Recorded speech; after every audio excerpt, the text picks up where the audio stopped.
dans mon jardin. Voici mon salon de jardin. Et là, dans son bocal, Bubule. Oui, mon poisson rouge prend l'air. Salut Tom, oui, installe-toi. Ça va Tom, tu t'es pas fait mal? Ah, oui, j'ai oublié de prévenir. Mais mon salon de jardin, il est vieux et en plastique, alors il se casse. Oui Tom, je vais t'aider. Mais en fait, tu tombes bien, si je peux me permettre, parce que c'est exactement ça ma thèse, comprendre ce que devient un plastique quand il vieillit. Regardons cette chaise. Neuve, elle est composée de deux choses, de très longues chaînes de molécules emmêlées comme une pelote de laine. On appelle ça un polymère. Et pour l'améliorer, des petites molécules, les additifs.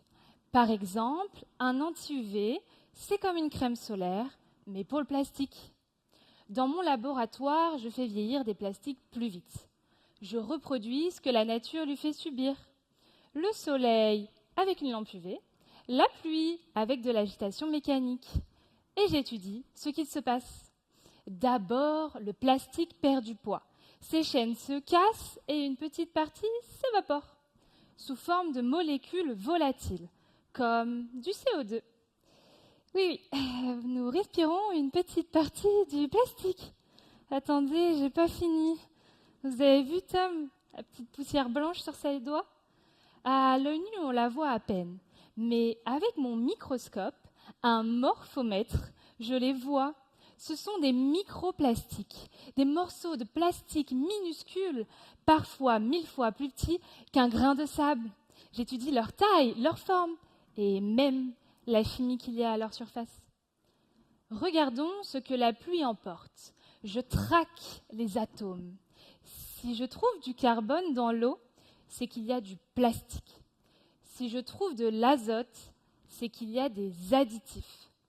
Je sais alors que la pluie n'emporte pas seulement le plastique, mais aussi sa crème solaire. Et tout ce plastique, où est-ce qu'il finit? Dans la colonne de Bubule.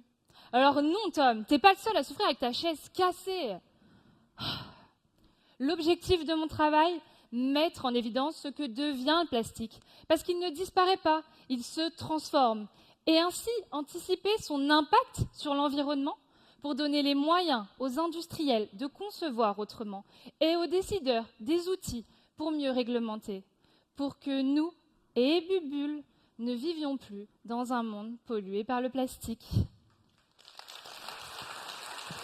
Amandine Passin.